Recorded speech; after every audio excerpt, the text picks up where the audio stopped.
Do you believe in other life forms on other planets, i.e. aliens? If so, how do you explain God dying on the cross and not saving these other races? I think I've answered that before, but I will elaborate on it, and I'm glad that was answered, that was asked. The evidence is pointing more and more to the fact that there most likely is life outside of this planet. Most likely, there have been a number of recent breakthroughs in our understanding of Mars. There's a good chance we're going to find life under the ice of one of Jupiter's moons, Europa. And I won't go into the details there. But even if you argue just from a statistical standpoint, we know life's possible because of the physical laws of this universe, because we exist. Unless we're a fluke, then there's a certain reasonable chance that it happened because we're here. And I do have a page on my website again, faithreason.org, which talks about extraterrestrials. Since we exist, there's a good chance, say there's a 50% chance of it happening over the lifetime of the universe, about 13 billion years, then there's an excellent chance there's one or two in the whole universe. Now, the universe consists of 100 billion galaxies, and each galaxy is approximately 100 billion stars, large galaxies. That's a lot of stars. If you increase the probability just a little, then there's a lot. As far as salvation, I consider it most likely that Jesus came to other life forms like ours. No reason he could not have. And reach them. Some may be close, some may be farther away than us. By the way, we may never find another intelligent life form, but the universe may be full of them just because it is so vast. And so we know that he came for us. We know he exists. We know by the evidence. We know that they do exist. He's probably going to, he would probably come to them, but we may never actually come in contact with one. Dr. Hovind. Okay, the idea that life exists on other planets is pure imagination. There's no evidence for it whatsoever.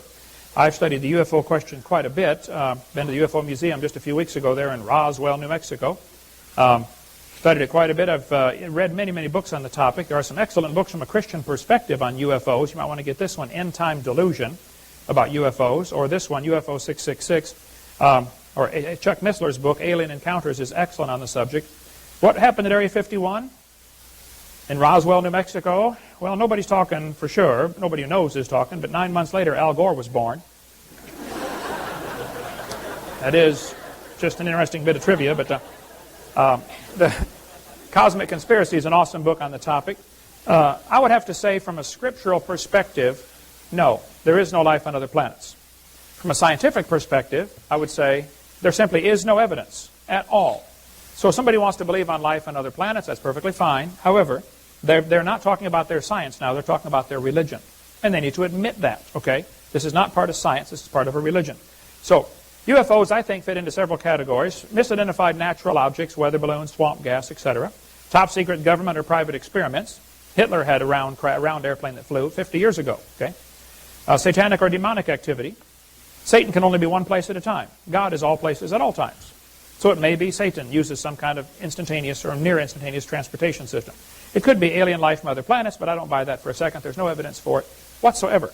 So as far as if we're going to deal with science, science is on the side of God made all of this just for us. People say, why did he make all those billions of stars? Oh, it's for what's called the oh wow factor.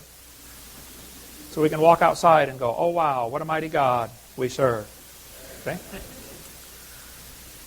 Would you like to extend the time? Yeah, I would if you wouldn't mind. As far as flying saucers, yes, we have no evidence. I did not say there was evidence. I only said that we look at the physics, we look out at the universe, it's very likely that it has happened.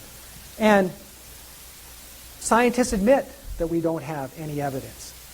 And that's an example of science being honest. There's no conspiracy to push evolution on us. It's just what the science says. And again, you can look at the creationist arguments on my website and go through some of those yourself. The evidence is overwhelming. And as far as things that scientists have done for us in evolution, evolution is fundamental to the understanding of biology. And one of the reasons we've made such strides in conquering HIV is understanding how it mutates, which is evolution. So scientists have given us great great progress and help, and it's through understanding of science, and evolution is fundamental, etc. Dr. Hovind, 1 minute. Yes, I've heard that statement, evolution is fundamental to science. I've heard it hundreds and hundreds of times. I'd like to see what's fundamental about it. I mean, that's a mantra. They just keep repeating and repeating and repeating, and I think they probably really believe it. But it's not true, okay? They're just talking. As far as science admitting there is no life on other planets, no proof of life on other planets, that's great. I'm glad they admit that. Why don't they admit all we've ever seen is dogs produce dogs, therefore there is no evidence that dogs ever came from something non-dog?